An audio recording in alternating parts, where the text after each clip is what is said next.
Misteri catatan kematian dua kerangka ibu dan anak di Bandung, ada pesan khusus untuk polisi.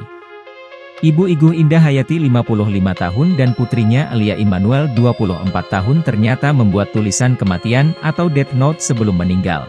Tulisan kematian atau death note ini diduga kuat dibuat oleh Ibu Indah dan Alia. Keduanya diketahui ditemukan sudah menjadi kerangka di kasur rumah mereka yang terbengkalai di Kompleks Tani Mulia Indah RT 1015 Desa Tani Mulia Kecamatan Ngamprah Kabupaten Bandung Barat.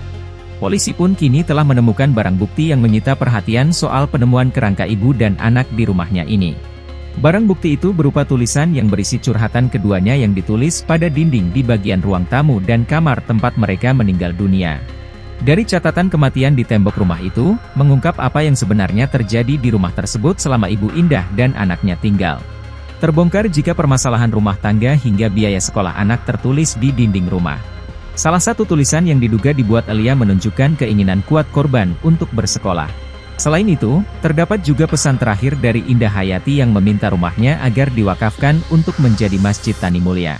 Kini, polisi pun telah menemukan coretan baru yang diduga merupakan pesan untuk pihak kepolisian. Tulisan yang disinyalir dibuat Ibu Indah tersebut ditujukan untuk polisi yang berbunyi, "Warning, cari USB, ada 4 USB drive. Aku tulis pesan untuk dibaca Pak Polisi dalam bentuk web," bunyi pesan tersebut. Namun hingga saat ini polisi belum bisa memberikan kesimpulan. Untuk sementara kita tidak bisa menyimpulkan, jadi mohon waktu. Sebenarnya sudah ada dan kita bisa menyimpulkan, tapi kita harus tahu dulu penyebab kematian, ungkap pihak kepolisian.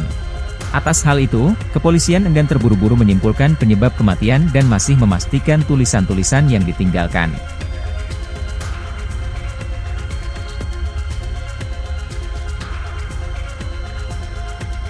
Download Tribun X sekarang, menghadirkan lokal menjadi Indonesia.